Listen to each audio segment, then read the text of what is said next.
Saya generasi X tapi gaya milenial. Iya. Jadi kalau main di sosial media jangan lihat usianya, ya, lihat jiwanya. Dokter Vicky, punten, aku duluan ya. Aku di depan ya, di sini. Saya lebih baik saya di situ ya. Daripada saya di sini kayak jauh begitu, jauh. Oh, lebih baik dekat-dekat sama ibu-ibu yang cantik-cantik ya. Mas-masnya baik nggak?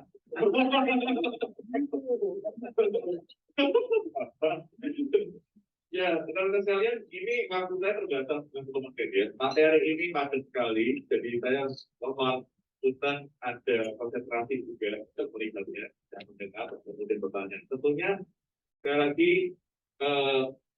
saya berterima kasih buat Prof. Masri dari panitia. Terima kasih atas kesempatannya. Assalamualaikum warahmatullahi wabarakatuh. Shalom, salam kebajikan, budaya. Karena terima kasih ya, sekali lagi perkenalkan saya Budi Wijaya datang dong. Nah, ini salah satu aspek paling penting di sosial media, yaitu penampilan. Sama ya, Umar juga gitu ya. Umar sangat mementingkan juga penampilan. Sama, sosial media sangat penting penampilan. Jadi saya foto-foto gitu ya. Jadi kalau rekan-rekan perhatikan banyak sekali rekan-rekan yang main di sosial media ya, main foto, main video, itu bukan karena sesuatu yang sifatnya sesuatu yang sifatnya itu hanya untuk eksis, tetapi ini very important. Ya, jadi ini namanya citra. Jadi di dalam sosial media terkadang citra penting sekali. Kedua, profil. Ya, kayak gini. Kalau di sosial media ini namanya caption, sebenarnya ya, caption. Jadi caption juga sangat penting sekali. Jadi sekali tekan-tekan Bapak dan Ibu para dokter sekalian membuat feed di Instagram atau Facebook seperti itu, pasti ada caption ya, ada tulisan ya, kita menulis menjelaskan sesuatu itu. Caption itu sangat penting sekali, terutama nanti di paragraf pertama itu. Nanti saya tunjuk ya. Jadi penting sekali untuk memperhatikan mengenai apa yang ingin Bapak dan Ibu sampaikan dari rumah sakit kepada rekan-rekan masyarakat di sekitar Bapak dan Ibu, terutama di wilayah digital itu. Gitu ya. Nah, saya sendiri mengambil digital strategi di Pennsylvania, di Universitas Pennsylvania di Amerika. Kemudian saya juga mengambil beberapa sertifikasi Google, Facebook. Tadi saya dengar dari narasumber ada bicara mengenai artificial intelligence. Kebetulan saya sekarang lebih mendalami blockchain. Dan blockchain juga salah satu daripada arsitektur ekosistem daripada artificial intelligence dan cryptocurrency dan macam-macam. Kemudian di saya lagi banyak belajar. Mau nanya tentang Bitcoin ya Pak ya? Gitu ya. Nah, tetapi sambil di sini juga saya belajar juga coaching and counseling. Saya juga pernah mengambil beberapa kelas di tempat ini, kebetulan Profesor Martin Seligman dan Profesor Angela Davenport adalah kontribusi saya di positif psychology, gitu ya. Jadi saya mendalami memang coaching dan counseling untuk berkaitan dengan positif psychology. Jadi ya, saya professional trainer. Saya punya perusahaan sekarang satu, ada perusahaan digital marketing agency bersama waffle.com. Silakan nanti kalau mau diskusi kalian. Oke, saya langsung saja. Kenapa kita perlu menulis konten yang menarik? Jika kalian bapak dan ibu, para humas yang saya ngerti, karena dari konten make a person itu stop read, think different. Jadi tugas sasaran bapak dan ibu dalam membuat satu digital campaign di dalam konteks sosial media itu dalam masuk ini, rekan-rekan kalian harus memberikan satu aspek di mana dia stop, kemudian read, think, and act. Gitu. Masalahnya begini, masalahnya adalah semua perusahaan, semua orang di dunia ini sedang berlomba-lomba menarik perhatian para pemirsa.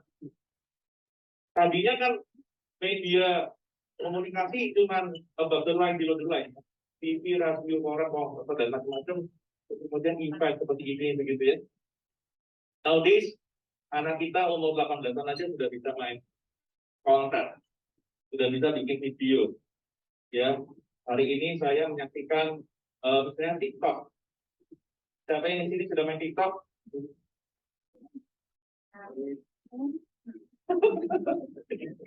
Ya, mau main TikTok. Kalian, TikTok ini satu yang fantastis. Ya, saya pernah ketemu salah satu perusahaan di China ya menggunakan seorang KOL, kita sebutnya KOL atau orang yang kita sebut influencer, ya influencer aktif begitu di China. Mereka bikin acara program ya dari jam 8 pagi sampai jam 9 malam. Acaranya cuma jualan produk tapi menggunakan KOL ini untuk kemudian menginfluence masyarakat China untuk beli. Kamu tahu satu hari omsetnya berapa? Jam 8 sampai jam 9 malam. Jualannya macam-macam. Alat bayi, apa-apa begitu. Saya lihat sendiri di mata saya, dia kasih lihat itu 1 triliun untuk satu hari. Lewat TikTok. Jam 8 pagi sampai jam 9 malam. Ya, 13 hours. Ya, jadi 13 jam. Jadi kan kalian ini fenomenal banget gitu ya. Jadi makanya kenapa semua orang jadi mendengar itu jadi berlomba-lomba ingin masuk ke sosial media. Kan menurut data dari Facebook ya sebelum pandemi ya 2019 itu jumlah pengguna Facebook, Instagram dan WhatsApp karena ini satu perusahaan itu totalnya 142 juta penduduk Indonesia sudah menggunakan sosial media ini. Dan kalau kita perhatikan gitu ya banyak sekali muncul apa perusahaan atau orang-orang yang tadinya tanpa nowhere tiba-tiba menjadi sesuatu. Raffi Ahmad misalnya, Raffi Ahmad seorang artis dia main di drama, main di sinetron, main di macam gitu ya. Tapi sekarang dia sangat konsentrasi ke sosial media. 1 bulan coba penghasilan Raffi berapa dari sosial media Instagram? Instagram dia ada 64 juta follower. 1 bulan dia perkiraan saya 1 bulan at least itu 100 miliar di kantor. 100 miliar 1 bulan. Jadi kalau kita ngomong PR value, saya nggak tahu itu berapa itu nilai PR value. Tapi kenapa akhirnya kita lihat bahwa muncul banyak orang-orang yang kita tadinya lihatnya cuma sekedar di sinetron segala macam, sekarang mulai pindah semua main ke situ. Maksudnya begini, maksudnya adalah misalnya contoh rekan-rekan rumah sakit. Anda ingin berkonsentrasi masukan kepada masyarakat, ingin memperkenalkan jasa Anda, ingin memperkenalkan potensi Anda kepada masyarakat setempat. Anda bersaing dengan orang-orang kayak gini. Anda bersaing dengan apa? Dengan konten-konten yang kreatif. Jadi kalian dalam konteks ini maka brand promote Anda itu harus penting banget. Jadi dalam konteks ini Starbucks misalnya sangat kuat di kopi, gitu, sangat kuat di kopi. Tetapi yang kuat di kopi itu juga banyak di mana-mana. Makanya Starbucks kemudian tidak mau hanya kuat di kopi, tapi dia kemudian bergeser ke experience of drinking coffee. Jadi pengalaman di dalam minum kopi. Jadi kalau Bapak nanti perhatikan hari ini, ketika Anda membeli kopi yang namanya Starbucks, gitu ya, Anda seakan-akan mendapatkan satu pengalaman minum kopi. MP3 player banyak di dunia, tetapi kenapa iPhone yang dibuat oleh Apple itu menjadi fenomenal? Karena dia memberikan pengalaman, satu experience di dalam mendengarkan musik. Ketika dia menggabungkan antara iPod dan iTunes. Jadi, rekan-rekan sekalian, satu kata kunci lagi buat rekan-rekan kalian adalah apa? Experience. Artinya, kalau main di sosial media, interaksi sangat penting sekali. Interaksi sangat penting sekali. Jadi, kalau Bapak dan Ibu masukkan ke sosial media Instagram, nggak ada yang komen, nggak ada yang like, nggak ada yang ngapa-ngapain, bertobatlah. Gitu ya.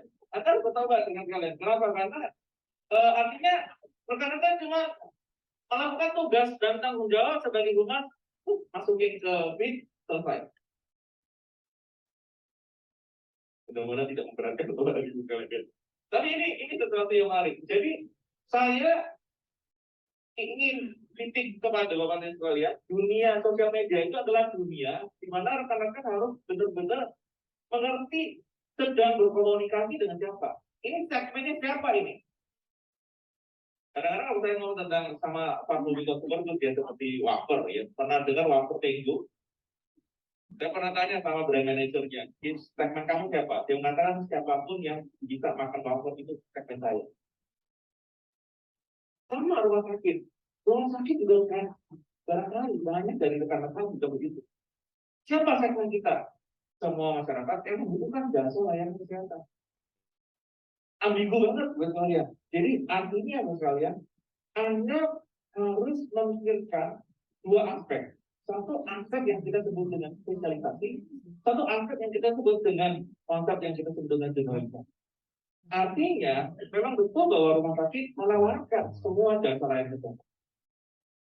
Tapi ada risiko kan? Bapak dan Ibu perhatikan ya, kalau Bapak dan Ibu melakukan FGD interview, yang nanti rekan dari LQR canggih banget nih nanti bikin itu ya, nanti di master of art-nya itu ya, biasanya itu FGD interview. FGD interview itu nanti kalau Bapak dan Ibu perhatikan, kita kalau ditanya bagaimana kamu mencari rumah sakit, bagaimana kamu mencari jasa kesehatan, nanti dia akan bicara aspek-aspek misalnya, oh saya dengar dari teman, oh saya dengar dari keluarga. Bukan begitu ya, kebanyakan itu. Artinya adalah apa? Adalah ada persona atau orang-orang di sekitar dia yang sebenarnya memberikan rekomendasi. Kenapa dia memberikan rekomendasi yang baik kepada rekan ini? Karena dia mengalami satu pengalaman yang baik. Nah, kalau kita nanti turun lagi, mungkin ada orang yang tipenya pengen dengerin dokternya banyak ngomong. Tapi ada yang tipenya pengen apa? Pengen kalau kita disuntik sembuh. Jadi macam-macam. Jadi kalian, nah ini persona ini penting sekali untuk Bapak dan Ibu define. Jadi suka dan suka, gitu ya, suka tidak suka. Kalau memang Anda lahir sebagai rumah sakit yang spesialisasinya ibu dan anak misalnya, maka ya suka nggak suka, ini yang lumpuh ini pasti adalah segmen itu, gitu, segmen itu.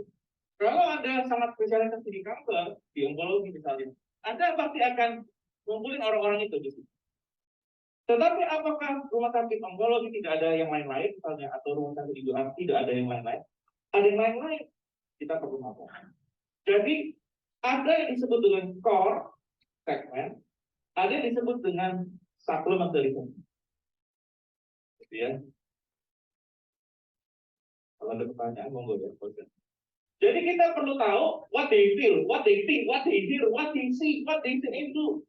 Jadi rekan-rekan rumah hari ini harus dibekali dengan UI UX research. Itu kata-kata baru lagi itu. Jadi kita harus memahami user experience. Kita harus memahami user interface-nya. Artinya, kalau segmen Bapak dan Ibu adalah masyarakat kebanyakan, you're living in kabupaten, misalnya Bapak yang ada di rumah sakit kabupaten, Anda melayani masyarakat kebanyakan yang mungkin tingkat pendidikannya not very high. Bahasa yang kita pakai tidak bisa pakai bahasa Inggris, tidak bisa pakai konten-konten yang sifatnya benar-benar high, gitu ya. Kita harus menggunakan bahasa mereka, gitu ya, menggunakan bahasa mereka. Nah ini memang memerlukan sekali lagi pemahaman yang dalam terhadap segmen. Maka saran saya adalah tentukan segmennya, kemudian melakukan riset. Jadi baru kemudian setelah itu kita bisa membuat satu bahan baku di dalam apa ya, kalau tadi narasumber bilangnya tone and manners ya, main di sosial media. Jadi dengan demikian rekan sekalian, baru setelah itu kita bisa menentukan konten. Nah, jadi jangan mulai dari konten dulu, mulainya dari siapa yang kita ajak bicara itu, gitu ya. Jadi kan bahasa kedokteran ini banyak bahasa teknis ya, bahasa yang Bapak nanti tahu, tapi kami tidak tahu. Nah, gitu loh. Jadi harus hati-hati menggunakannya, sehingga saya percaya sekali bahwa konten mau bentuknya informasi, mau bentuknya aspirasi, mau bentuknya adalah promosi-promosi, mau bentuknya sosial, mau bentuknya entertaining, itu didasari daripada segmen yang kita ada bicarakan. Begitu ya. Jadi itu satu aspek yang sangat penting. Namanya dengan kalian di dalam konten tidak perlu Anda bicara mengenai ada diskon. Tidak perlu Anda bicara mengenai saya ada jasa ini dengan bundling seperti ini, dengan promosi seperti ini, dan kita pikir mereka kemudian tertarik dengan itu. Berapa banyak promosi Anda tentang seks kesehatan? Itu diambil, diraih berapa persen? Ini harus dilakukan penelitian. Maka tadi Narkoba bilang ada istilah Google Analytics. Nah, itu canggih sekali itu bahasa Google Analytics. Gitu ya. Ya, jadi ini adalah sesuatu yang sangat penting. Makanya rekan-rekan kalian, saya ingin menjelaskan beberapa aspek economic values atau misalnya value content. Ingat rekan kalian di internet itu semuanya rata-rata ya dasarnya itu mereka itu ingin dapat free. Google. Siapa yang di sini pakai Google? Dia dapat duit dari mana? Iklan. Benar nggak sih? Dia dapat duit dari iklan. Tetapi waktu pertama kali Sergey Brin membuat Google, mereka tidak menyangka bahwa search engine mereka itu saking powerfulnya itu bisa membunuh bisnis iklan. Tahun 92, ya, itu Alta La Vista, itu salah satu search engine yang awal di era-era 92 bersama dengan Yahoo.com. Itu pernah di-approach sama Google, sama Sergey Brin. Mau enggak kamu beli teknologi Google ini? Alta La Vista setelah meneliti ya teknologi Google, dia mengatakan kita tolak. Kenapa? Karena search engine Anda itu saking canggihnya bisa membunuh bisnis saya. Jadi akhirnya ditolak. Jadi kalian Google pada waktu awal ditolak-tolak. Tetapi kemudian setelah Sergey Brin kemudian merasa tidak ada yang mau, ya sudah dia jalankan sendiri, gitu ya. Dia pamerkan search engine dia ke masyarakat dunia. Dan tiba-tiba semua orang pakai Google. Maksudnya apa? Free. Free itu bisa membuat orang tiba-tiba menjadi tertarik sama Anda. Jadi, giveaway itu adalah satu konsep yang sangat populer di sosial media Indonesia hari ini. Coba kalau perhatikan ya, tadi ya. Oh, 3 penanya dapat emas 1 kilo. Saya yakin kan? Ya kan?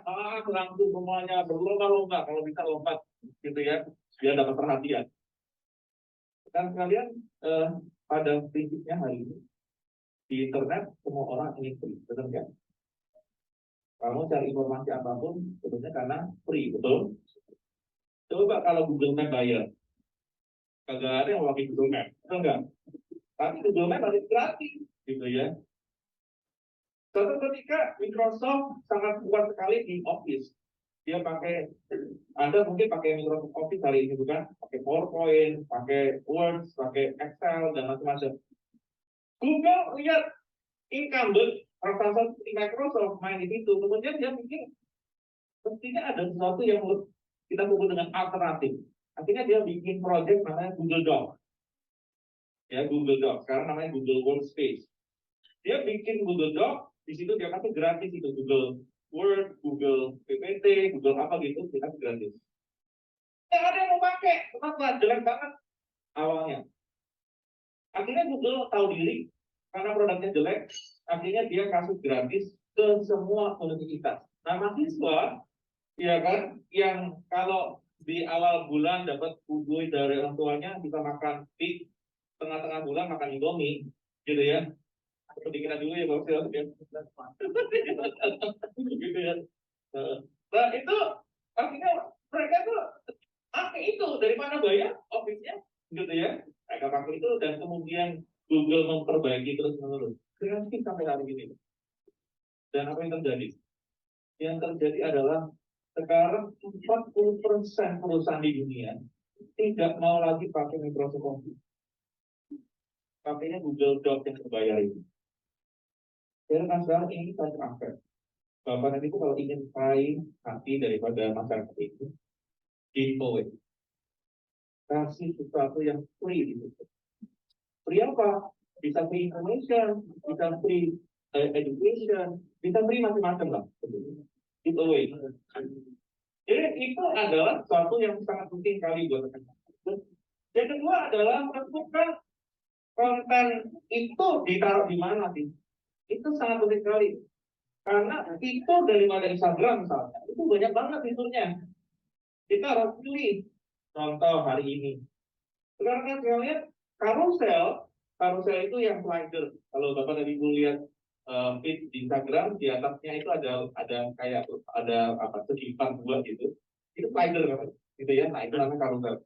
Karusel atau slider ini itu bentuknya adalah micro learning. Kenapa micro learning very important? Berdasarkan penelitian dari sekolah-sekolah terbaik di dunia, kemarin saya ikut satu kelas di Harvard itu dia bahas mengenai bahwa orang-orang atau jurnalis tulis topik yang sangat dalam sekali, misalnya tentang politik gitu yang dalam sekali itu, mungkin beberapa halaman begitu, sangat dalam, sangat keren gitu, cuma dibaca 26 detik doang. Artinya para jurnalis juga sadar hal ini tidak bisa nulis banyak. Karena kita semua ini mainnya detik-detikan itu. Benar nggak? Ya Instagram, pindah-pindah sana, pindah sini. Betul? Kita orang yang sudah cepat membaca. Jadi dengan kalian, nanti tips yang ketiga, kalau ingin buat konten, jangan terlalu banyak ceritanya. Poin-poin aja, gitu ya. Learning. Nanti kalau mau belajar, lihat saya punya Instagram. Instagram saya juga kayak gitu. Ya, jadi cuma 7 step namanya. Fungsi dulu ya Pak, dulu. Jadi ini engagement. Single post itu high reach. Jadi high reach itu maksudnya gini. Begitu Bapak nanti bukti kontennya bagus, educating, inspiring, ada value-nya, ada giveaway-nya. Itu secara algoritma, ya algoritma itu istilah dari mesin yang kemudian membantu yang ini kemudian menjadi ada di mana-mana, di mata semua orang. Itu dengan algoritma seperti ini dia bisa membantu feed yang bagus ini bisa muncul di segmen yang mungkin menjadi target Anda, tetapi belum jadi follower Anda. Begitu ya, dia belum jadi follower Anda, tetapi dia akan melihat feed Anda. Nah, nanti kita akan macam-macam ya rekan sekalian. IGTV misalnya itu adalah long form sebetulnya. IGTV itu long form. Jadi Bapak itu kalau misalnya ingin bikin webinar sejam pakai Instagram, nah nanti bentuknya pakai IGTV ini, ya sejam. Nah di situ nanti kita banyak bicara, itu long form. Ya dan kemudian ada Reels yang hari ini lagi populer karena lebih populer daripada TikTok, membuat Instagram Reels menjadi sangat diminati video pendek. Jadi kan sekarang video pendek akan menjadi sesuatu yang penting untuk rekan-rekan ketahui, untuk pelajari, pakai. Karena hari ini rekan-rekan ini dia itu harus akan akan interaktiviti. Jadi bukan sekedar cuma nge-post Bapak sekalian, tapi interaktif. Nah video itu interaktif, bukan? Benar nggak? Kalau kita bicara ya foto masukin ke feed ya cuma kelihatan foto. Tapi kalau ini video pendek, dia bisa kasih pesan 1, 2, 3, dan itu akan menarik perhatian. Jadi kan kalian, yang berikutnya adalah hashtag. Hashtag itu adalah rumah daripada kata kunci.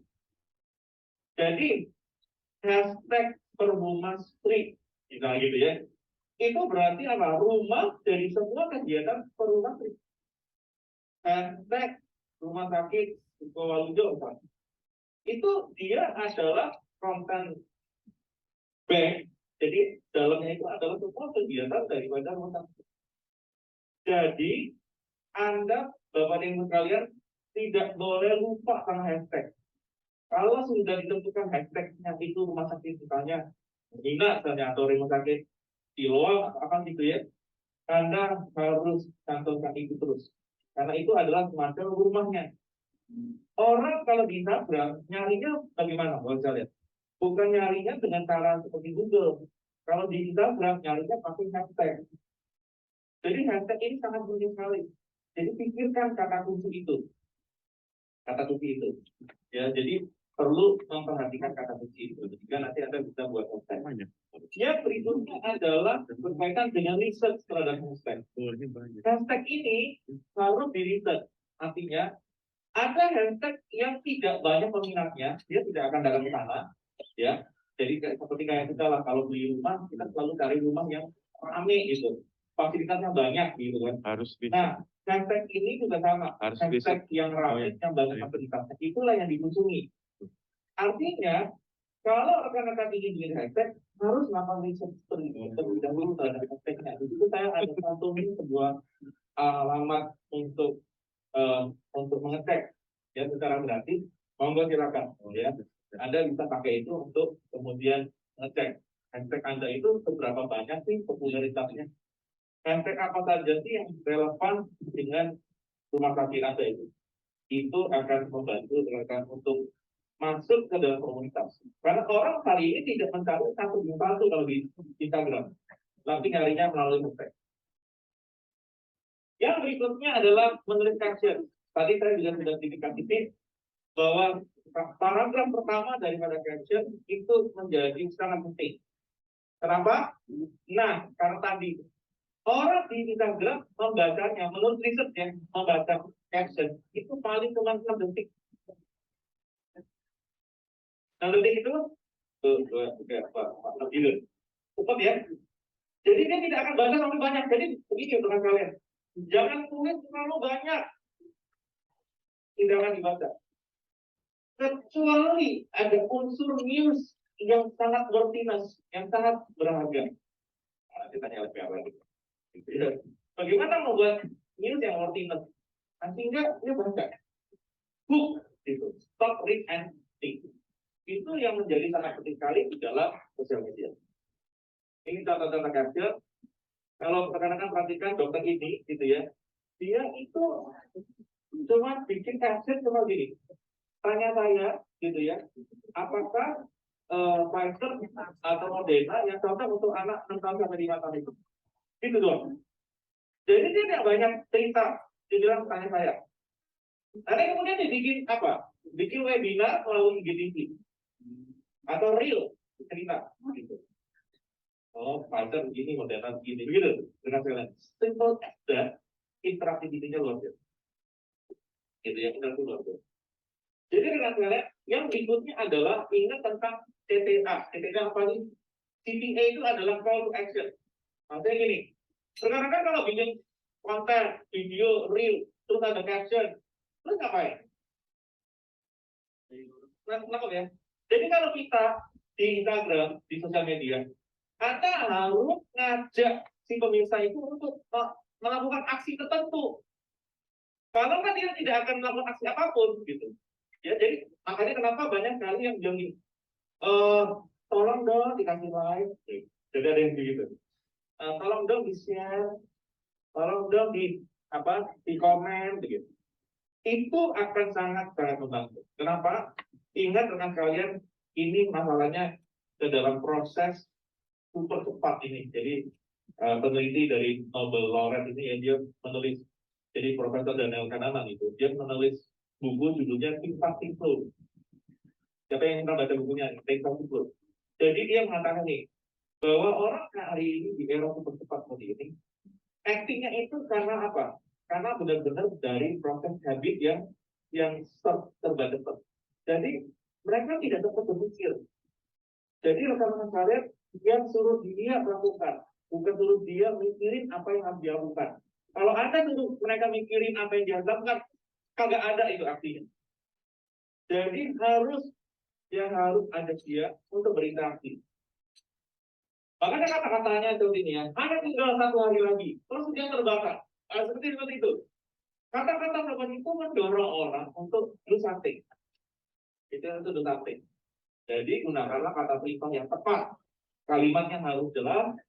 Perhatikan yang posisi dari titik tadi.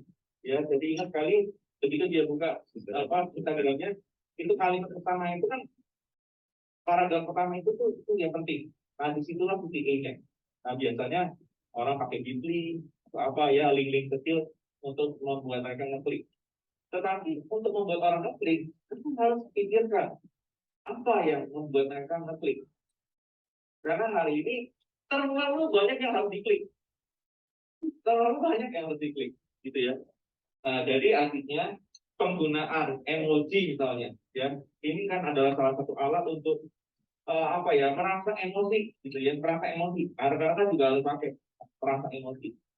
Ya, jadi emosi itu bisa dipandang melalui emoji-emoji. Ini contoh-contohnya, Ayo Klinik juga menggunakan itu, gitu ya. Jadi menggunakan emoji-emoji seperti itu untuk meningkatkan interaksi emosionalnya, gitu ya.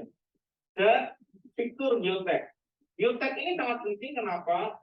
Karena kadang-kadang gini ya, Anda di Solo masuk ke Instagram, nanti algoritmanya itu nanti bisa sampai di Jakarta. Jadi yang orang Jakarta bisa baca pesan-pesan Anda yang Anda buat di Solo. Nah, percuma kan? Kenapa percuma ya? Karena yang di Jakarta pasti dia mau ke rumah dari Jakarta, bukan masuk Solo. So, pentingnya Anda membuat biotek ini agar apa? Agar orang-orang yang Anda jangkau adalah orang-orang yang tahu di sekitar Anda. Gitu ya. Nah, itu namanya location base. Jadi location base content itu sangat penting sekali ya kita menggunakan biotek ini. Dan yang berikutnya adalah jangan lupa bahwa sosial media itu lahir di era kolaborasi. Artinya, semua rekan-rekan di sini harus bisa kolaborasi. Anda punya ekosistem di kota Anda, itu ekosistemnya apa saja, gitu ya. Anda bisa ajak kolaborasi. Ada komunitas, ya kan, pemerhati kesehatan ibu anak, barangkali begitu. Itu bisa diajak untuk berkolaborasi. Misalnya ada apa gerakan-gerakan ya gerakan-gerakan kesehatan mental barangkali kalau di Jakarta banyak banget gerakan-gerakan kesehatan mental itu bisa diajak sekalian. Jadi ingat Anda jangan main sendirian di Instagram Facebook. Anda main sendirian, Anda seperti bermain-main di pasar tradisional yang semuanya teriak karena teriak ini untuk apa? Menarik perhatian orang untuk diri Anda. Anda perlu tahu atau ini bisa iklan, tapi juga bisa konten, bisa juga kolaborasi. Ada perlu suara. Jadi ini penting sekali. Ya, jadi pendekatan caption itu kalau bisa juga bentuknya storytelling. Orang kalau pergi ke sosial media, dia tidak mau baca brosur.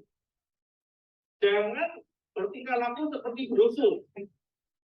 Saya ada kesempatan dengan mau nggak gitu ya, ada sekian cara, ada sekian brosur banget.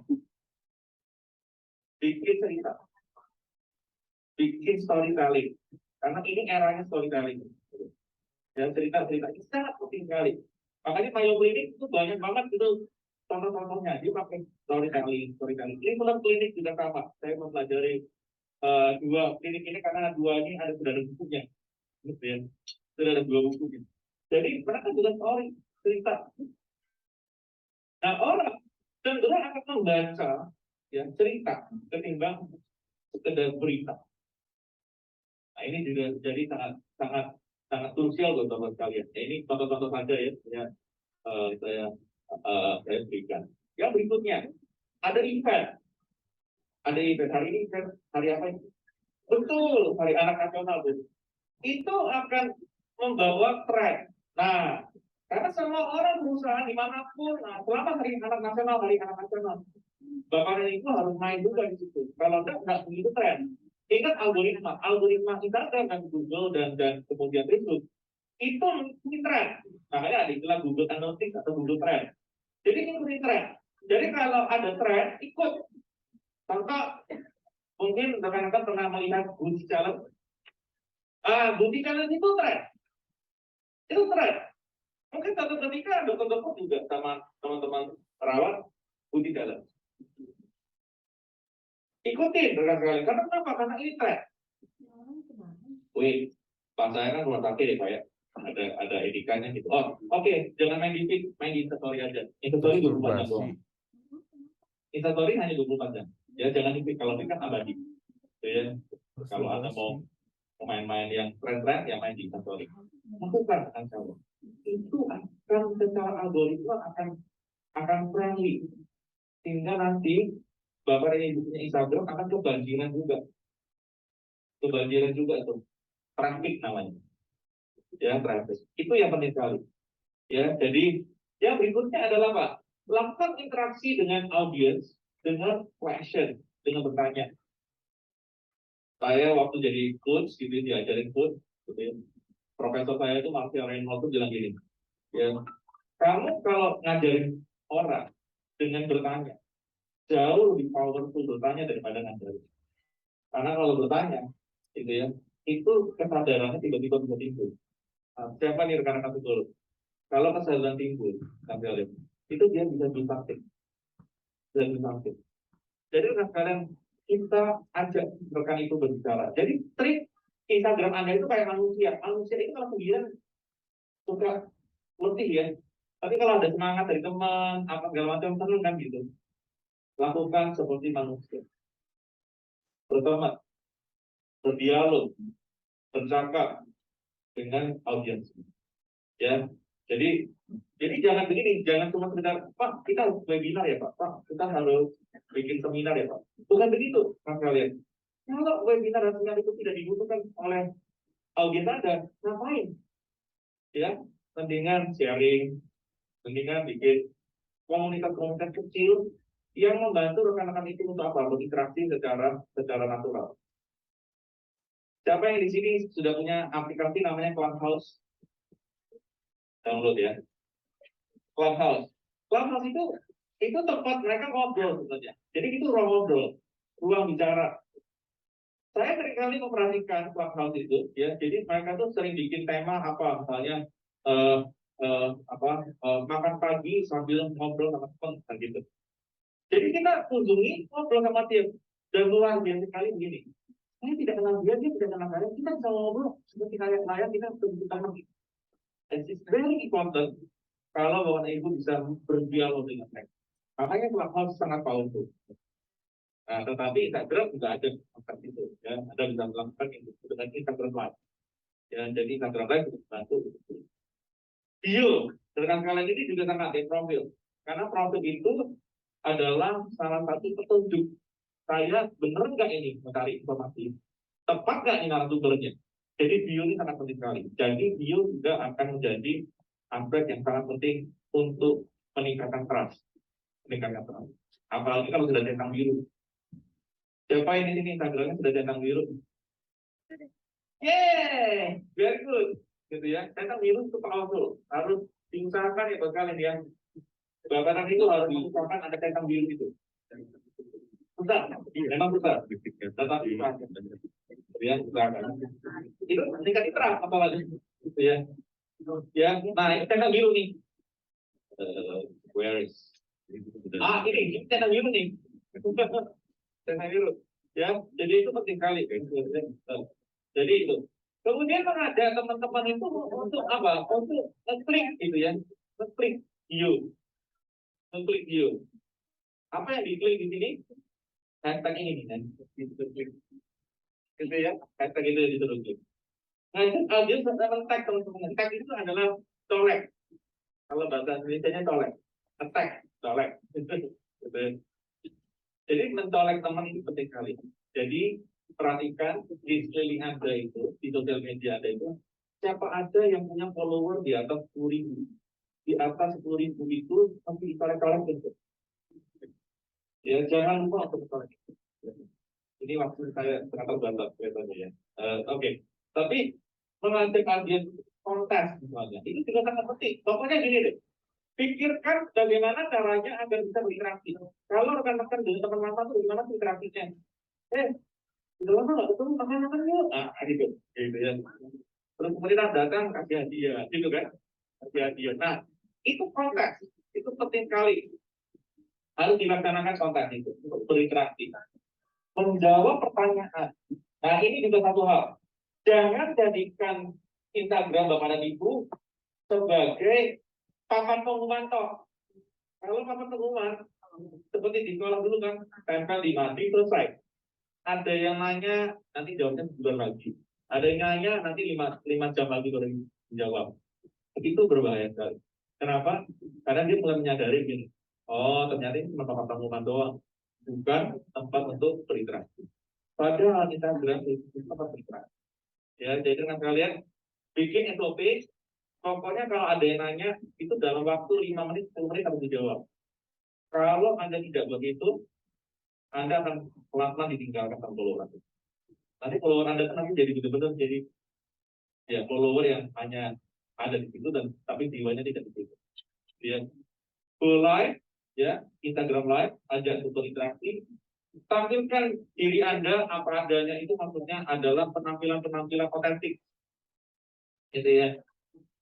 Generasi Y dan Z adalah generasi yang tidak suka lihat yang palsu-palsu. Saya berinteraksi dengan generasi X dan Y dan Z itu ya, mereka itu mau kita langsung ngomong apa adanya. Gitu. Ini juga sesuatu yang sangat penting. Kalian lihat audiens bapak kalian ya. Kalau audiens bapak dan misalnya X dan Y boomer, nah mereka lebih berbahasa formal. Tetapi kalau Y dan Z, Anda harus tingkat kata-kata mereka. Lagi bucin ya, kata-kata mereka itu bukan kata-kata kita. Itu sudah ada kata bucin. Nah itu yang harus kita pikirkan baik-baik. Ya, sampaikan apa adanya, kemudian kolaborasi dengan akun-akun yang lain, saya katakan. Dan ini adalah metrik-metriknya, kan kalau banyak banget metrik yang bisa dipakai. Metrik ini buat apa? Ukur apakah kegiatan Bapak dan Ibu di sosial media itu sukses atau enggak. Kalau kita mengukur suksesnya, Anda harus bikin target. Misalnya setiap bulan follower nambah 1000. Setiap bulan ada yang komen 100. Setiap bulan ada yang like 1000. Kan gitu. Nanti diukur gitu ya. Nah, ukurnya pakai apa? Pakai alat-alat ini. Nah, kalau Bapak dan Ibu susah, ya kan? Sekarang banyak banget sosial media metrics, analitik yang berbayar paling cuma $29, $30, kamu bisa dapat laporan secara konten. Ya, jadi social fraud, kemudian falsehood, banyak banget. Ya, Anda pakai itu. Ini adalah tool analitik yang gratis yang saya kumpulkan. Silakan saja kalian bisa pakai. Ya, ini gratis. Dan social rank, kemudian ada Websta, ada Ayo, macam ini. Ini adalah proses bagaimana Anda melihat mereka membaca posting Anda. Ini prosesnya, gitu ya. Jadi saya tidak akan jelaskan proses ini secara mendalam, waktunya kurang cukup, tetapi ada proses.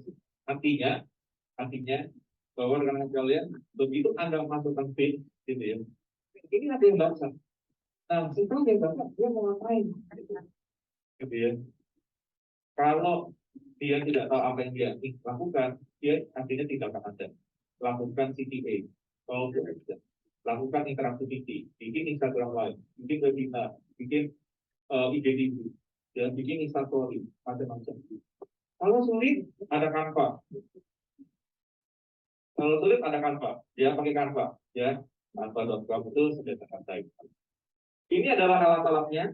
Ya, nanti kita workshop. Sebelum itu saya mau ajarkan untuk bertanya. Katanya ada 3 pertanyaan yang akan dikasih hadiah 0,00001 gram.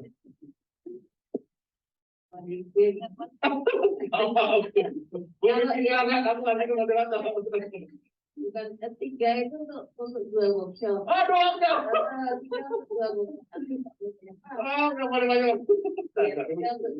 Ya, apakah ada yang mau tanya? Kalian silakan. Ini aku izin ya. Ya, silakan Pak. Nah. Baik, tunggu ya.